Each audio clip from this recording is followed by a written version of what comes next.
ఈ social media సోడిగాళ్ళకు అడ్డు లేకుండా అవుతున్నది. బురదల పంది బతుకుతున్నది, నువ్వు బతుకుతున్నావు. ఎందుకురా ఎదవన్నారా ఎదవా అని ఏదో సినిమాలు అన్నట్టు చేస్తున్నారు సోషల్ మీడియాల. ఎట్లా పడితే అట్లా మాట్లాడే బద్మాషిగాళ్ళు, సంబంధం లేకున్నా, వాళ్ళకి ఎటువంటి నష్టం లేకున్నా, కొద్దిగా పేరున్నా, సెలబ్రిటీ స్టేటస్ ఉన్న ఆడోళ్లను టార్గెట్ చేసి బూతులే వాళ్ళ మాతృభాష అన్నట్టు గలీజ్ మాటలు రోత కామెంట్లు పెడుతున్నారు.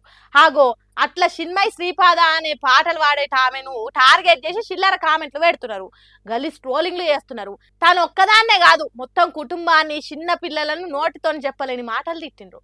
అందుకే ఓపిక వట్టి వట్టి వట్టి సిపి విసి సజ్జనార్ సార్కు ఆ సోషల్ మీడియా సోడిగాలు చేసే కామెంట్లు, గ్రూప్ కాలింగ్ల లింకు సారుకు పంపిందట. ఇంకేంది, సజ్జనార్ సార్ ఊకునేటోడా?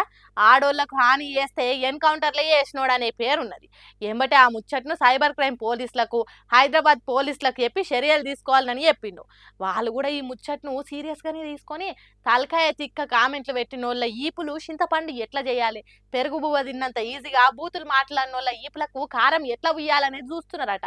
మరి లేకుంటే ఏంది, బట్టవాస్ కథలు వాడుకుంటా మంది బతుకుల మీద కామెంట్లు చేసుడేంది, ఫాల్తు కథలు వాడుడేంది? చిన్మయి శ్రీపద అనేట ఆమె మంగళసూత్రం ధరిస్తే ఏంది, ధరించకుంటే ఈలకేంది? బల్బు మాటలు బరి తెగించి కథలు పడితే ఇప్పుడు చూడుర్రి, పోలీసుల చేతికి పని చెప్పాల్సి రావట్టే. వీళ్ళ వల్ల దేశానికి, రాష్ట్రానికి, ఆఖరికి మనిషికి కూడా లాభం జరగదు. అసొంటోళ్ళు మంది ఎట్లుండాలి నువ్వు ఎప్పుడే కాదు భూతు పురాణం చదువుతారా? సార్లు, పోలీసార్లు వాళ్ళు ఎవరో తెలుసుకొని జరంత గట్టిగా అరుచుకోనని కోరుతున్నారు. ఫాల్తు వాళ్ళ ట్రోలింగ్లతో తిప్పల పడుతున్న జనాలు.